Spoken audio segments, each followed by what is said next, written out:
Symmetric matrix क्या होता है? साइमेट्रिक मैट्रिक्स ऐसा स्क्वायर मैट्रिक्स जिसका जब ट्रांसपोज किया जाए तो जवाब वही मैट्रिक्स आए, ऐसे मैट्रिक्स को हम क्या कहते हैं? साइमेट्रिक मैट्रिक्स कहते हैं।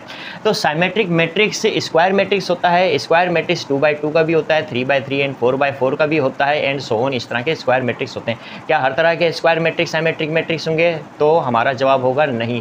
खास फॉर्म होती है, खास शक्ल होती है ऐसे स्क्वायर मैट्रिक्स की जिसका जब हम ट्रांसपोज करते हैं तो जवाब वही मैट्रिक्स आता है।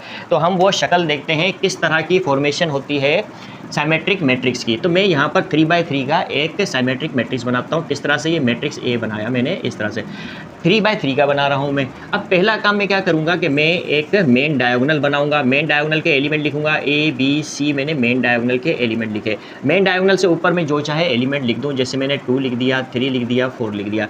अब यही 2 मैं यहाँ लिख दूँगा, ये 3 मैं यहाँ लिख दूँगा, ये 4 मैं यहाँ लिख दूँगा। तो ये जो है कि क्या होगा? एक साइमेट्रिक मैट्रिक्स होगा, क्योंकि जब मैं इसका ट्रांसपोज करूँगा, जब मैं इसी मैट्रिक्स का ट्रांसपोज करूँगा तो मेरे पास जवाब क्या आएगा? A2 3 2B4 3 4C। मैंने रोज़ को क्या किया है? कॉलम में चेंज कर दिया है। तो अगेन मेरे पास वही मैट्रिक्स A बन गया है। तो ये हमने कंडीशन फुलफ़िल कर ली, यानी कि A ट्रांसपोज किसके बराबर है? A के बराबर है। तो ये देख सकते हैं हम, ये किसके बराबर है? A के बराबर है। तो लिहाजा जो है कि ये मैट्रिक्स A, ये स्क्वायर मैट्रिक्स A क्या होगा? एक साइमेट्रिक मैट्रिक्स होगा। यहाँ पर हम एक और मैट्रिक्स B बना लेता हूँ मैं 4x4 में। इस तरह से मैं यहाँ पर लिख लेता हूँ 2 3 5 9। इस तरह से जो है कि मैं एक 4x4 का स्क्वायर मैट्रिक्स बनाऊँगा। तो मैंने इसका क्या किया? प्रिंसिपल डायगोनल के एलिमेंट लिख दिए। अब यहाँ पर मैं अपनी मर्ज़ी से कोई भी एलिमेंट लिख सकता हूँ। -1 लिखा मैंने, यहाँ पर 3 लिखा, यहाँ पर 4 लिखा, यहाँ पर मैं 6 ले लेता हूँ, यहाँ पर 9 ले लेता हूँ। यहाँ -1 है तो यहाँ -1 ले लूँगा, ये 3 है तो यहाँ पर जो है कि मैं क्या कर लूँगा? 3 ले लूँगा। ये 4 है तो यहाँ पर 4 आ जाएगा। ये जो है कि हमारे पास क्या है? 6 है तो यहाँ पर 6 आ जाएगा। ये 9 है तो यहाँ पर 9 आ जाएगा। इसी तरह से यहाँ पर मुझे 2 लेना चाहिए, 2 ले लूँ या कुछ भी ले लूँ मैं।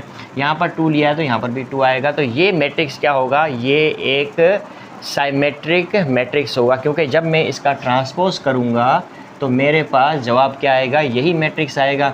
यानी इसका जब मैं ट्रांसपोज करूँगा तो 2 -1 3 4 होगा, -1 3 6 9 होगा, इसी तरह से 3 6 5 2 होगा और 4 9